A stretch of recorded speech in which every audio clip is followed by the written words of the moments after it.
नमस्कार। स्वागत है हमारे यूट्यूब चैनल न्यूराइज क्लासेस पर। आज जानेंगे करंट अफेयर के महत्वपूर्ण क्वेश्चन जो परीक्षाओं में संभावित प्रश्न होंगे। उन्हीं प्रश्नों पर चर्चा किया जाएगा। आइए जान लेते हैं। दिया है निम्नलिखित में से सही कथन पहचानिए। पहला कथन दिया आदित्य L1 का प्रक्षेपण 2 सितंबर 2023 को किया गया था। तो दूसरा कथन दिया आदित्य L1 हेलो ऑर्बिट में 6 जनवरी 2024 को स्थापित कर दिया गया। फिर तीसरा कथन दिया आदित्य L1 7 पेलोड लेकर गया है, उसमें 4 पेलोड सूर्य को ट्रैक करेंगे। फिर चौथा कथन दिया आदित्य L1 126 दिन में हेलो ऑर्बिट पर स्थापित कर दिया गया। इसका जो राइट आंसर है वो आंसर नंबर 4 होगा। ये चारों जो कथन है वो सत्य है, ये भी याद रखिएगा। यहाँ पे आपको मैप में दिख रहा होगा, ये L1 लिखा हुआ, यहाँ पे आदित्य L1 स्थापित किया गया है। 5 लैंग्वेज पॉइंट्स होते हैं जिसमें L1 यहाँ पे आपको दिख रहा होगा, फिर L2 यहाँ पे दिख रहा होगा, L3 जो है वो यहाँ पे दिख रहा होगा आपको, L4 यहाँ पे है और L5 जो है वो यहाँ पे है। इस पे L1 पे स्थापित किया गया है। यहाँ पे पृथ्वी और सूर्य के संतुलन गुरुत्वाकर्षण है, वहीं पे स्थापित किया गया है। अगर रॉकेट का नाम पूछ लिया जाए तो यहाँ पे आपको दिख रहा होगा PSLV C57 के जरिए भेजा गया, ये भी याद रखिएगा। और इसमें आपको दिख रहा होगा कितनी स्टेज हैं, तो 4 स्टेज हैं, ये भी याद रखिएगा। एक स्टेज ये हो गई, एक स्टेज ये हो गई, एक ये और एक ये। फिर अगर पूछ लिया जाए हाइट कितनी है तो 44.4 मीटर है, ये यहाँ पे आपको दिख रहा होगा। तो इतना ये जानकारी हो गई, आगे जानते हैं। अगला प्रश्न दिया है 11 जनवरी 2024 को किस देश के प्रधानमंत्री ने 5वें कार्यकाल की शपथ ग्रहण की। इसका जो राइट आंसर है वो आंसर नंबर 1 होगा, बांग्लादेश। और जान लेते हैं इसके बारे में। प्रधानमंत्री शेख हसीना ने अपने 5वें कार्यकाल की शपथ ग्रहण की, कब की? 11 जनवरी 2024 को। बांग्लादेश की 350 सदस्यीय संसद में 300 सीटों पर हमेशा चुनाव होता है, ये भी याद रखिएगा। जो 50 सीटें वो महिलाओं के लिए आरक्षित हैं, वो गठबंधन से भरी जाती हैं, ये भी याद रखिएगा। जो 300 सीटों पर चुनाव होना था उसमें से 299 सीटों पर चुनाव ही हुआ, क्योंकि एक प्रत्याशी जो खड़ा हुआ था उसका निधन हो गया था, इसलिए 299 सीटों का चुनाव हुआ। और कब चुनाव होता है? 7 जनवरी 2024 को, ये भी याद रखिएगा। तो शेख हसीना जो प्रधानमंत्री बनी है उनको 223 सीटें प्राप्त हुई हैं। इनकी अगर पार्टी पूछ ली जाए तो आप आवामी लीग इनकी पार्टी है, ये भी याद रखिएगा। पार्टी का नाम इंपोर्टेंट बताता है। और किसने शपथ ग्रहण की? तो शेख हसीना। और कितनी सीटें प्राप्त हुई हैं? तो 223 सीटें प्राप्त हुई हैं। शेख हसीना जो है बांग्लादेश के प्रथम राष्ट्रपिता शेख मुजीब उर रहमान की छोटी पुत्री है, ये भी याद रखिएगा। और सबसे पहले जो शेख हसीना बनी थी 1996 से 2001 के बीच प्रधानमंत्री रही थी। फिर 2009 से ये लगातार प्रधानमंत्री पद पर हैं, ये भी याद रखिएगा। तो इतनी जानकारी ये शेख हसीना के बारे में हो गई, आगे जानते हैं। अगला प्रश्न दिया है 24 जनवरी 2024 को इलूशन IL-76 विमान दुर्घटनाग्रस्त हो गया, वह किस देश का था? तो इसका जो राइट आंसर है वो आंसर नंबर 2 होगा, रूस का। और जान लेते हैं। इल्यूशन IL-76 24 जनवरी 2024 को दुर्घटनाग्रस्त हो गया। कहां पे दुर्घटनाग्रस्त हुआ? तो यूक्रेन सीमा के निकट बेलगोरोद में एक दुर्घटनाग्रस्त हो गया। इसमें से 6 चालक थे और अन्य 3 लोग थे, और उसके साथ 65 यूक्रेनी युद्धबंदी विमान में सवार थे, ये भी याद रखिएगा। और सबसे इंपॉर्टेंट ये बात है कि इसमें इसका कार्य क्या था? तो ये जो सैन्य उपकरण थे और सैनिकों को उसके स्थान तक पहुंचाने का कार्य करता था, तो ये भी याद रखिएगा। सबसे इंपॉर्टेंट है विमान का क्या नाम था और कहां पे दुर्घटनाग्रस्त हुआ, ये आप बेलगोरोद में दुर्घटनाग्रस्त हुआ, ये भी याद रखिएगा। कब हुआ? 24 जनवरी 2024 को। 3 पॉइंट्स आपको याद रखने हैं। और सबसे इंपॉर्टेंट ये बन जाता है कि जो रूस है वो दोषी किसको ठहराता है? तो यूक्रेन को, कि यूक्रेन ने मार गिराया जो इल्यूशन IL जो था 76 उसको मार गिराया। यूक्रेन पे आरोप लगा रहा है रूस। आगे जानते हैं।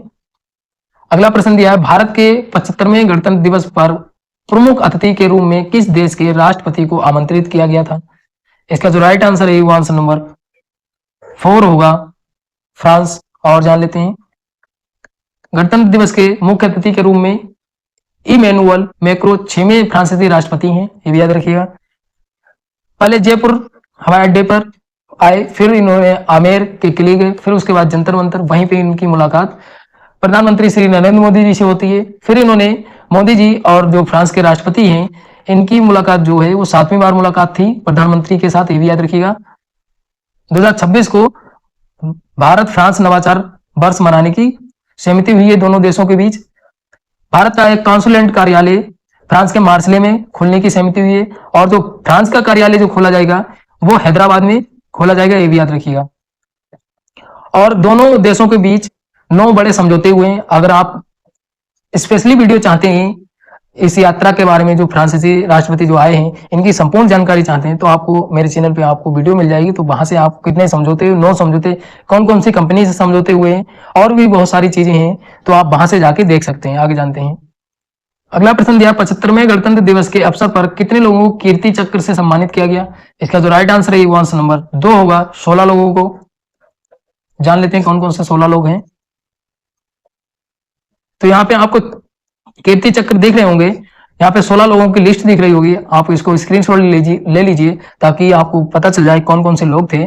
और 6 लोगों को सौर चक्र दिया गया, ये भी याद रखिएगा। ये भी, और सबसे इंपॉर्टेंट ये बात बन जाती है, पूछ ले जाए कितने लोगों को सौर चक्र दिया गया, कितने लोगों को कीर्ति चक्र दिया गया, तो 6 लोगों को सौर्य चक्र दिया गया और 16 लोगों को कीर्ति चक्र दिया गया, ये भी याद रखिएगा। कितने लोगों को मरणोपरांत दिया गया, तो यहाँ पे आपको दिख रहा होगा, यहाँ पे मरणोपरांत जिसको दिया गया वो आप उसके आगे लिखा है नाम के आगे, तो ये भी याद रखिएगा। आगे जानते हैं। अगला प्रश्न दिया, 75वें गणतंत्र दिवस के अवसर पर कितने बच्चों को प्रधानमंत्री राष्ट्रीय बाल पुरस्कार 2024 दिया गया? इसका जो राइट आंसर है वो आंसर नंबर 4 होगा, 19 बच्चों को। और जान लेते हैं इसके बारे में। ये जो पुरस्कार दिया गया वो विज्ञान भवन नई दिल्ली में दिया गया, ये भी याद रखिएगा। और सबसे इंपॉर्टेंट है, इसमें कौन से आयु के बच्चे शामिल थे, तो 5 से 18 वर्ष के आयु के बच्चे थे, 19 बच्चों को दिया गया। इसमें से 9 लड़के थे, 10 लड़कियां थी, ये भी याद रखिएगा। और एक एक बच्चे को बहादुरी के लिए दिया गया। 7 बच्चे ऐसे थे जो कला एवं संस्कृति के लिए दिया गया पुरस्कार, 5 बच्चों को खेल के क्षेत्र में दिया गया और 4 बच्चों को समाज सेवा के क्षेत्र में यह पुरस्कार दिया गया। तो कुल मिलाकर 19 बच्चों को यह पुरस्कार दिया गया, ये भी याद रखिएगा। आगे जानते हैं। अगला प्रश्न दिया, भारतीय मौसम विज्ञान विभाग के अनुसार 122 वर्षों में दूसरा सबसे गर्म वर्ष कौन सा रहा? तो इसका जो राइट आंसर है वो आंसर नंबर 2 होगा। सबसे पहले सबसे गर्म जो वर्ष माना गया वो 1901 में माना गया, फिर उसके बाद माना गया था 2016, लेकिन 2016 से ज्यादा 2023 गर्म वर्ष माना गया, तो इसको 2016 को काट के 1901 माना गया, फिर दूसरा जो माना गया 2023 माना गया, ये भी याद रखिएगा। आगे जानते हैं। अगला प्रश्न दिया, 10वां वाइब्रेंट गुजरात ग्लोबल सम्मेलन 2024 कहाँ आयोजित किया गया? तो इसका जो राइट आंसर है वो आंसर नंबर 1 होगा, गांधीनगर। कब से कब तक किया गया? तो 10 से 12 जनवरी 2024 को किया गया, ये भी याद रखिएगा, 12 जनवरी 2024। और इसका जो थीम था वो गेटवे टू द फ्यूचर, इसका थीम था गेटवे टू द फ्यूचर, ये इसका थीम जरूर याद रखिएगा। कब से कब तक होता है? 10 से 12 जनवरी 2024 को होता है। इसका जो थीम था गेटवे टू द फ्यूचर, ये इसका थीम था। आगे जानते हैं। अगला प्रश्न दिया है, प्रधानमंत्री सर्वोदय योजना के तहत कितने घरों को रूफ टॉप सोलर स्थापित करने का लक्ष्य रखा गया? इसका जो राइट आंसर है वो आंसर नंबर 3 होगा, 1 करोड़ घरों को। ये योजना कब प्रारंभ हुई? तो 22 जनवरी 2024 को प्रारंभ हुई।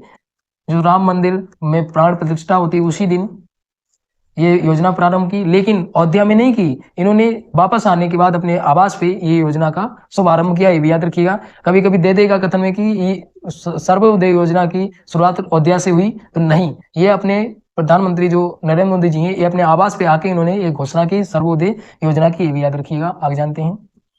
अगला प्रश्न दिया, महारानी मार्गरेट सेकंड ने अपनी इच्छा से राजगद्दी का त्याग कर दिया, वह किस देश से संबंधित हैं? इसका जो राइट आंसर है वो आंसर नंबर 4 होगा, डेनमार्क। और जान लेते हैं इसके बारे में। राजगद्दी त्याग करने की घोषणा जो की 1 जनवरी 2024 को की, और इन्होंने त्याग पत्र जो दिया वो 14 जनवरी 2024 को डेनमार्क की राजधानी कोपेनहेगन में क्रिश्चियन वोर्ग पैलेस में इन्होंने त्याग पत्र दिया। ये 83 वर्ष की आयु में 9 शताब्दियों तक ये पहली शासिका डेनमार्क की रही, ये भी याद रखिएगा। 55 वर्ष के prince Frederik Andre Henrik Christian नए राजा के रूप में घोषित किए गए, ये भी याद रखिएगा। कहाँ के? डेनमार्क के, भी याद रखिएगा। ऑस्ट्रेलियाई मूल की इनकी पत्नी जो है महारानी मैरी हो गई, और इनके जो बड़े पुत्र हैं क्रिश्चियन वो क्राउन प्रिंस हो गए, ये भी याद रखिएगा। आपको प्रिंस फेडरिक का नाम याद रखना है, नए राजा बने हैं डेनमार्क के, और किसने त्याग पत्र दिया ये भी याद रखिएगा, महत्वपूर्ण बनता है। आशा करते हैं आपको वीडियो अच्छी लगी होगी। अच्छी लगी तो लाइक शेयर कमेंट करिए। अगर कोई डाउट बचता है तो आप कमेंट करके पूछ सकते हैं। धन्यवाद।